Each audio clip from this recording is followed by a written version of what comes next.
राधा स्वामी जी, आज की जो साखी है एक गांव की है और यह साखी हमें किसी ने सुनाई थी। उस गांव में एक लड़का रहता था। जो लड़का बहुत ही महात्माओं को मानता था और यही उसकी चाहत थी कि मुझे कोई ऐसा महात्मा मिल जाए, जिससे मुझे कोई ऐसा मंत्र मिल जाए जो मैं उस मालिक को पालूं। अब बहुत जगह जाता था। एक बार उस लड़के को किसी ने कहा कि फलानी फलानी जगह एक महात्मा है जो बहुत ही अच्छा है और बहुत ही लोग वहां पर जाते हैं, उसके पास बहुत कुछ है, तुम यहाँ वहां क्यों भटक रहे हो, तुम वहां पर जाओ। अब लड़के की चाहत बहुत थी।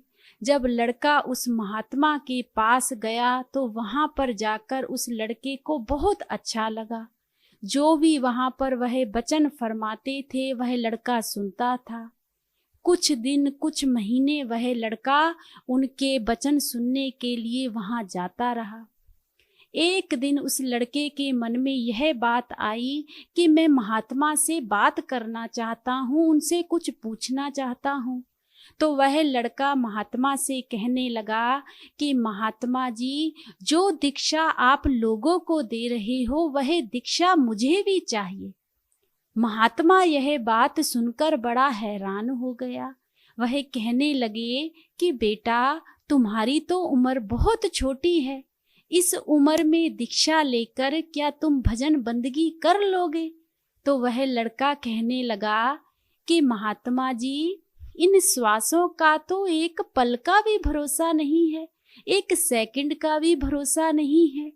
क्या पता इस दुनिया से कब हम चले जाएं। लेकिन आप कह रहे हो कि हम जप लेंगे, आप ही बताएं सच क्या है।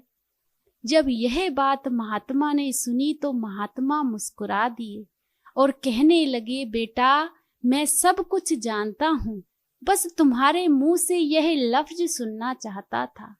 नाम के लिए कोई भी उम्र नहीं होती, कोई भी टाइम नहीं होता, कुछ समय नहीं होता। अगर तुम्हें इतनी चाहत है तो मैं तुम्हें दीक्षा जरूर दूंगा। उस महात्मा ने उस लड़के को दीक्षा दे दी। जब दीक्षा दे दी तो महात्मा ने लड़के से कहा कि बेटा, तुम्हारी उम्र बहुत छोटी है, लेकिन यह जो मैंने दीक्षा दी है यह किसी को बताने वाली नहीं है। जब भी इसका जाप करोगे तो एक तरफ बैठकर किसी को बिना बोले ही करोगे, किसी को कभी कुछ नहीं बताओगे। और कभी कभी जब हमारा जाप और हमारा जो भजन बंदगी है बहुत ज़्यादा हो जाता है तो हम में जो शक्तियाँ आना शुरू हो जाती हैं, हम में वह पावर आनी शुरू हो जाती है। इस चीज का भी ध्यान रखना है।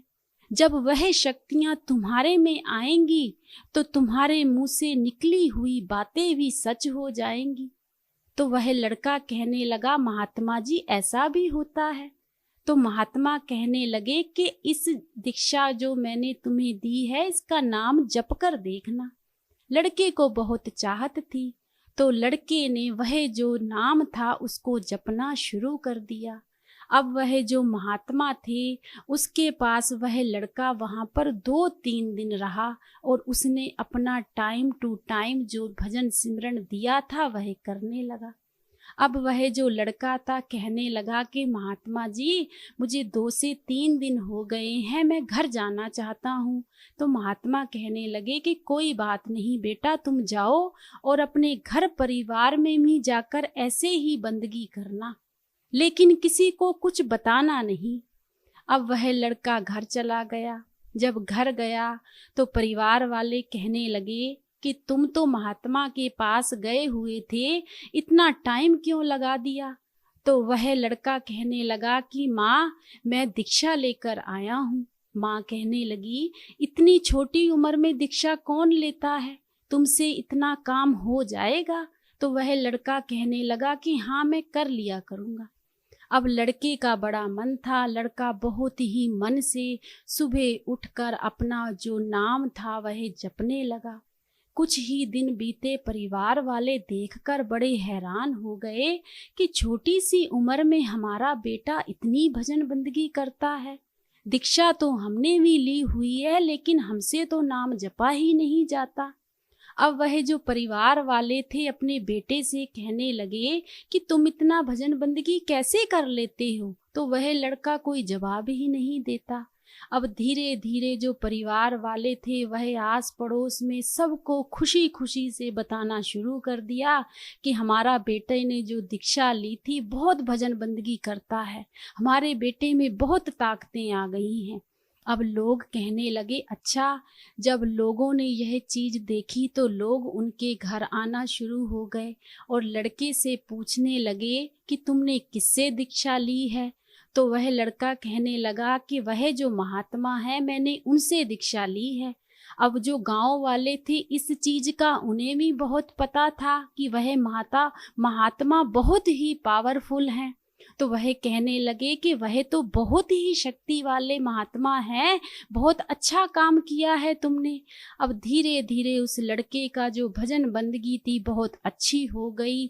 अब वह जो लोग थे उन्हें भी पता लग गया और कुछ लोग उनके घर आना शुरू हो गए और आकर कहने लगे कि हमारा यह काम नहीं हो रहा, बताओ हम क्या करें। अब लड़के ने सोचा कि मुझे तो महात्मा ने कहा है कि कोई भी अपने मुंह से बात नहीं कहनी, लेकिन इन लोगों ने तो मुझे पूछ पूछ के लगता है पागल ही कर देंगे। उस लड़के के मन में एक शैतानी काम आया। वह कहने लगा कि अब मैं ऐसा करता हूँ कि इन लोगों को लगेगा कि मैं पागल हो गया हूँ। अब वह लड़का घर पर तो भजन बंदगी करता नहीं था, तो वह लड़का पूरे गांव में नाचने लगा, शोर मचाने लगा और जब थक हार जाता था तो एक पेड़ के नीचे जाकर अपनी भजन बंदगी करना शुरू कर देता था। परिवार वाले जो थे वह भी हैरान हो गए। गांव वाले भी कहने लगे कि आपके लड़के की भजन बंदगी इतनी ज्यादा हो गई थी कि वह अब पागल हो गया है। परिवार वाले कहने लगे, तुम लोग ऐसा क्यों कहते हो? तो वह लोग कहने लगे, पूरे गांव में नाचता फिरता है, जोर जोर से चिल्लाता है और फिर पेड़ के नीचे जाकर बैठ जाता है। ऐसे ही समय बीतता गया और उस लड़के को सभी ने पागल कहना शुरू कर दिया। कुछ ही समय बीता कि उनके गांव में एक शाहूकार आया और उस शाहूकार ने लोगों की जमीनें हड़पना शुरू कर दी। जब जमीनें हड़पना शुरू कर दी तो वह जो लड़का था उसकी भी जमीन हड़प ली। अब पूरा गांव इस चीज से बहुत ज्यादा दुखी हो गया कि हमारी जमीनें हड़पी जा रही हैं। अब वह जो लड़का था उसको भी इस चीज का पता था कि हमारे गांव में एक शाहूकार आया है और वह जमीनें हड़प रहा है, लेकिन इस चीज का उसको कोई भी फर्क नहीं पड़ा क्योंकि वह भजन बंदगी करता था। एक दिन उसके परिवार वाले उस लड़के के पास गए और कहने लगे, बेटा तुम तो यहाँ आकर बैठ जाते हो, तुम्हें पता है हमारा सब कुछ छिन गया है। तो वह कहने लगा कि माँ आप क्यों चिंता कर रही हो, जो भी करेगा वह महात्मा करेगा, हमारा गुरु करेगा, कुछ नहीं होता, समय निकलने दो, सब ठीक हो जाएगा। ऐसे ही समय गुजरता गया लेकिन कुछ भी नहीं हुआ। साहूकार ऐसे ही किए जा रहा था। एक दिन जो गांव वाले थे वह कहने लगे कि हम महात्मा के पास जाते हैं, उनसे जाकर ही पूछते हैं, हम बहुत ज़्यादा परेशान हो गए हैं। जब वह गांव वाले उस महात्मा के पास गए तो महात्मा से जाके कहने लगे कि महात्मा जी हम बहुत परेशान हैं, साहूकार हमारी जमीनें हड़पी जा रहा है। तो महात्मा कहने लगे कि आपके तो गांव में ही एक लड़का है जिसकी बहुत तपस्या है, बहुत भक्ति करता है, आप उसके पास क्यों नहीं गए? तो वह जो गांव वाले थे वह कहने लगे, महात्मा जी वह लड़का तो जिस दिन से आपसे दीक्षा लेकर गया है आपको नहीं पता, वह तो पागल हो चुका है, वह तो नाचता फिर रहा है, वह तो कहीं का भी नहीं रहा, वह तो अपने घर पर भी नहीं आता, पेड़ के नीचे ही बैठा रहता है। जब यह बात महात्मा ने सुनी तो महात्मा कहने लगे, अगर वह पागल हो गया है मेरी दीक्षा लेने के बाद, तो आप लोग यहाँ पर क्यों आए हो? आप भी जाओ। तो वह जो लोग थे वह कहने लगे, नहीं महात्मा जी, आप में बहुत शक्तियां हैं, आप में बहुत पावर है, आप हम पर दया मेहर करो। तो वह महात्मा कहने लगे, कोई बात नहीं, समय निकलने दो, सब कुछ ठीक हो जाएगा, लेकिन एक बार आप उस लड़के से जाकर जरूर बात करना। अब वह जो गांव वाले थे वह कहने लगे, वह लड़का तो पागल है, उससे हम क्या बात करेंगे, लेकिन महात्मा के वचन थे। अब वह गांव वाले उस लड़के के पास भी गए। जब लड़के के पास गए तो लड़के को मना किया हुआ था महात्मा ने कि कोई वचन नहीं करना। अब लड़के से जाकर कहने लगे कि साहूकार हमारा सारा कुछ ही ले रहा है, कुछ तो करो, क्या तुम्हें कुछ भी पता नहीं चल रहा?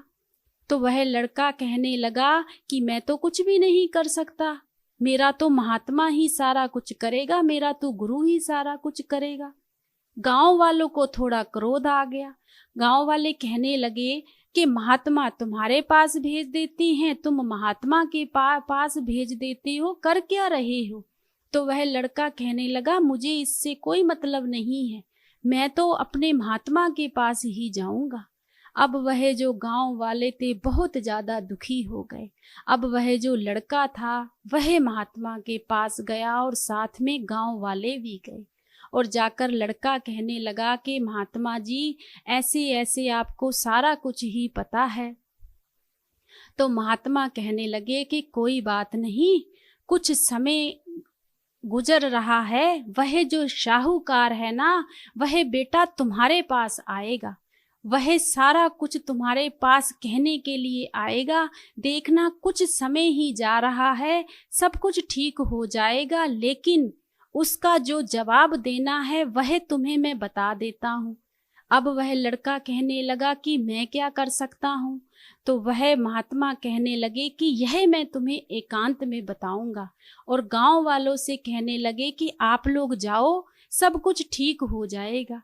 अब वह गांव वाले तो चले गए। महात्मा उस लड़के से कहने लगे कि बेटा, वह जो साहूकार है तुम्हारे पास आएगा, देखना, और तुम उससे एक ही बात कहोगे कि जो भी करेगा मेरा गुरु करेगा, जो भी उसकी समझ में होगा वही करेगा, लेकिन यह जो तुमने जमीनें हड़पी हैं पहले तुम्हें छोड़नी पड़ेंगी। तो वह लड़का कहने लगा कि महात्मा जी, मुझे कुछ समझ में नहीं आ रहा। तो महात्मा कहने लगे, तुम जाओ, तुम्हें सब समझ में आ जाएगा। अब लड़का तो वहां से चला गया। कुछ दिन ऐसे ही गुजरते गए और ऐसे ही साहूकार सभी को परेशान करता रहा। अब साहूकार का जो एक लड़का था वह बहुत ज्यादा बीमार हो गया। जब बीमार हो गया तो वह जो अपना बहुत इलाज करवाया, बहुत सियानों के पास गया, लेकिन ठीक नहीं हो रहा था। अब वहाँ के जो गांव के लोग थे उस साहूकार से कहने लगे कि आपने हमें तो बहुत दुखी किया है, आज जब आप दुखी हो तो कैसे सभी से पूछ रहे हो कि मुझे कोई बताओ, मेरा बेटा ठीक हो जाए। आप में तो भलाई बिल्कुल भी नहीं है, आपके मन में तो किसी के लिए भी प्रेम नहीं है, लेकिन आपके बेटे का दुख देखकर हमें बहुत दुख लग रहा है। लेकिन हम आपको एक जगह बताते हैं, आप वहां चले जाओ। तो वह जो साहूकार था वह कहने लगा, इसके लिए मैं कुछ भी करूंगा, मुझे बताओ तो सही, मुझे कहाँ जाना है। तो वह गांव वाले कहने लगे, फलाने फलाने पेड़ के नीचे एक लड़का बैठा हुआ है, आप वहां जाओ। अब वह साहूकार अपने लड़के को लेकर वहां चला गया। साहूकार को इस चीज का बिल्कुल भी पता नहीं था कि ये लड़का भी इस गांव का है और मैंने इसकी भी जमीन हड़पी हुई है। जब साहूकार उस लड़के के पास गया तो पहले तो लड़के को देखकर हैरान हो गया कि यह छोटा सा लड़का है, यह मेरा दुख तकलीफ कैसे दूर करेगा। मेरे तो लड़के की हालत बहुत खराब है, यह तो खुद ही ऐसे बैठा हुआ है। अब साहूकार ने फिर भी उस लड़के से कहा कि बेटा, मेरा बेटा बहुत बीमार है, तो साहूकार, वह जो लड़का था, वह साहूकार से मुस्कुरा के कहने लगा, आ गए हो तुम। अब जमीनें तुम्हारे पास जो तुमने हड़पी हैं वह पूरी हो गई हैं, और किसकी जमीनें हड़पनी हैं? तो वह साहूकार कहने लगा कि यह सारा कुछ तुम्हें कैसे पता है? तो वह लड़का कहने लगा कि मुझे सारा कुछ पता है। पहले यह बताओ, क्या तुम्हें कोई तकलीफ नहीं होती जब उनके बच्चे रो रहे हैं, उनके सारे परिवार रो रहे हैं, चीख रहे हैं, चिल्ला रहे हैं? क्या तुम्हारे मन में कोई भी तकलीफ नहीं आ रही? साहूकार की आंखों में आंसू।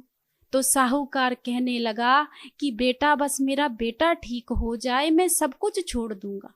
सारे कागजात ये मैं तुम्हारे आगे रख देता हूँ, सब कुछ ले लो, मैं सबको बख्श दूंगा, मुझे कुछ नहीं चाहिए। तो वह जो लड़का था वह कहने लगा कि तुम्हारा लड़का भी ठीक हो जाएगा, चिंता मत करो, सबकी जमीनें छोड़ दो। अब उस साहूकार ने सभी की जमीनें छोड़ दी और वह जो लड़का था वह भी ठीक हो गया। जब सारा कुछ ठीक हो गया तो गांव वालों ने देखा कि इस लड़के में तो बहुत ज्यादा पावर है, इसने एक ही वचन किया है और वह सत्य हो गया है, सारा कुछ ठीक हो गया है। अब वह जो गांव वाले थे उस लड़के को आके मत्था टेकने लगे, उसको मानने लगे, उसको गुरु कहने लगे। लेकिन लड़के ने सभी से कह दिया कि मैं कोई गुरु नहीं हूं, मेरा गुरु वह महात्मा है, उसी के पास जाओ, उनका शुक्राना करो, वह असली गुरु है। जब पूरा गांव उस महात्मा के पास गया और उस महात्मा का शुक्राना करने लगा और उस महात्मा से एक ही बात कही कि महात्मा जी, हम आज इस चीज को मान चुके हैं कि आपने जो दीक्षा दी थी उसमें बहुत ताकत है। हमारे गांव वालों ने भी, बहुत लोगों ने आपसे दीक्षा ली है, लेकिन वह कहीं भी आज तक नहीं पहुंच पाए। लेकिन इस लड़के की देखो कितनी ताकत है उस दीक्षा से कि आज इसमें इतनी शक्तियां आ गई हैं। तो महात्मा कहने लगे कि जो भी इंसान, जो भी जीव सच्चे दिल से सतगुरु का भजन सिमरन करेगा और सच्चे मन से उसको जपेगा, वह जरूर वहां तक पहुंचता है। यह सिर्फ मालिक ही जानता है। लेकिन आज मैं कुछ कहना चाहता हूं। तो वह महात्मा ने कहा कि आज जो कुछ भी है, जो गद्दी मैं संभाल रहा हूं, वह बस कुछ ही समय की है और मैं इस गद्दी को छोड़ दूंगा। लेकिन जो आने वाला इस पर उत्तराधिकारी होगा, वह लड़का होगा, वह इस गद्दी का अगला गुरु होगा। जब यह बात उन गांव वालों ने सुनी तो वह हैरान हो गए और उस महात्मा के शुक्रगुजार हो गए। तब उस महात्मा की बात का एहसास हुआ, तब उन गांव वालों की आंखें खुली कि सच में भक्ति में बहुत पावर है। हम आज तक भटकते ही रहे, हमने दीक्षा लेकर भी उस सतगुरु का शुक्राना नहीं किया, भजन सिमरन नहीं किया। लेकिन इस लड़के ने भी उन्हीं गुरु से दीक्षा ली थी कि आज इसमें इतनी पावर आ गई है और यह भी गुरु बन गया है। तो कहने का मतलब सिर्फ इतना है, सतगुरु कभी भी किसी को भी कुछ भी दे सकते हैं। यह उन पर डिपेंड करता है, यह उन पर होता है। लेकिन हम भूल कर बैठ जाते हैं अपने संतों महात्माओं को और उनकी कदर करना भूल जाते हैं। जो भजन सिमरन हमें सतगुरु देते हैं उसमें भी उतनी ही ताकत है। सारे जीवों ने वह भजन सिमरन लिया हुआ है, वह 5 शब्द लिए हुए हैं सतगुरु, वह 5 शब्द ही हर जीव को देते हैं। लेकिन बस करने में फर्क है। जो जीव इसका भजन सिमरन नियम से करता है वह उस सतगुरु को अंदर देख लेता है, जीते जी वह सारा कुछ पा लेता है। लेकिन जो जीव भजन सिमरन नहीं करता, उसके लिए नाम लेना चाहे ना लेना वह एक ही बराबर है। इस साखी से हमें बहुत बड़ी प्रेरणा मिलती है। भजन सिमरन की ताकत वही होती है, बस एहसास करने की और उसको जपने में कमी होती है। वह एक ही जीव कहीं का कहीं पहुंच जाता है और वैसे ही दूसरे जीव वहीं के वहीं रह जाते हैं और फिर दोष देते हैं अपने सतगुरु को कि इनमें तो कोई ताकत ही नहीं है। जैसे उन गांव वालों ने भी उस महात्मा से ही दीक्षा ली थी, लेकिन कभी भी उस महात्मा की कदर नहीं कर पाए। लेकिन वह लड़का दीक्षा लेकर भजन सिमरन करके खुद गुरु बन गया। कितनी बड़ी शिक्षा मिली है हमें। अगर आज भी हम इन चीजों से कुछ सीख ना लें तो फिर हमारा इस दुनिया में रहना ना रहना एक ही बराबर है। राधा।